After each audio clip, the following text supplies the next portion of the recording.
Bonsoir à tout le monde. Parashat Shlach Lecha. Parashat Shlach Lecha est une parasha qui est arrivé quelque chose d'extrêmement grave.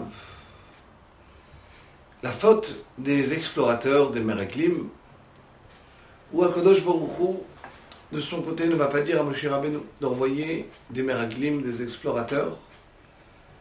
Mais voilà que le peuple veut absolument envoyer des explorateurs pour vérifier comment est Eretz Israël. Et là, Moshe Rabbeinu va envoyer 12 explorateurs qui étaient au début des grandes personnes, des personnes de tzadikim. Et là, il s'attend que tout allait se passer bien, mais malheureusement, voilà que ces explorateurs vont partir et leur peau va tourner, et à la place de parler du bien d'Eretz Israël, de la terre qu'Akadosh Baruch Hu veut nous donner, ils vont revenir avec la médisance du Lashon Hara, parler du mal sur la terre, et ils n'ont même pas appris Moussar de Myriam, et donc qu'elle-même elle avait dit le Lashon Hara juste avant, et Hachem l'a puni. Et un tout petit Lashon Hara. Et ils vont revenir avec un grand Lashon Hara. Et donc, Akadosh Baruch Hu va les punir, va punir le peuple juif. Voilà que, 40 ans plus tard, Yoshua, Moshe Rabbeinu est déjà décédé, et donc, ils ont été punis de rester 40 ans dans le désert.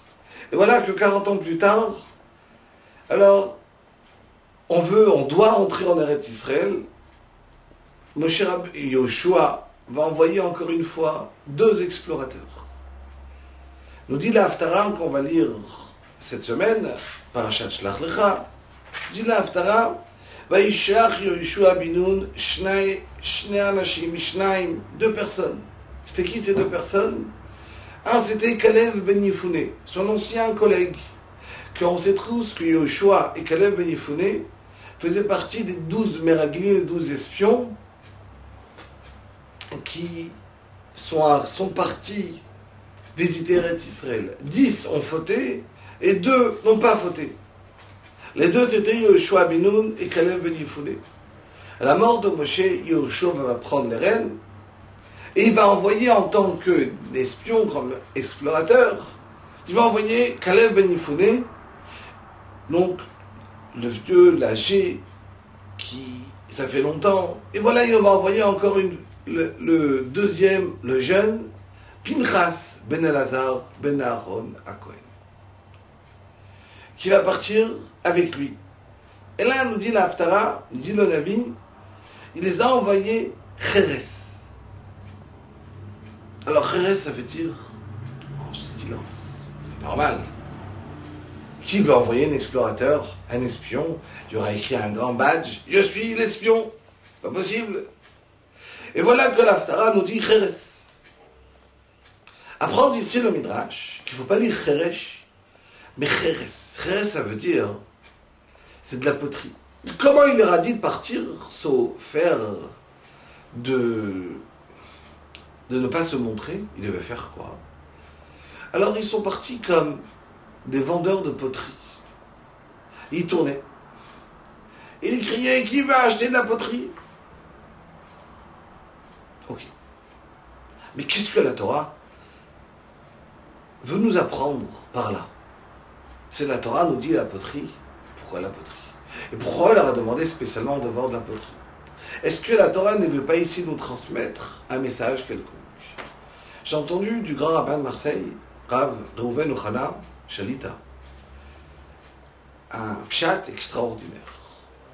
Il a dit, écrit dans la Gemara, vous savez tous, la Gemara a dit dans Brachot Daf Nun Zayin, la Gemara a dit, celui qui est intéressé, qui les voit dans cette Gemara, l'heure du Talmud, chacun en fonction de ses rêves. Quelqu'un il va rêver quelque chose, ça veut dire quoi?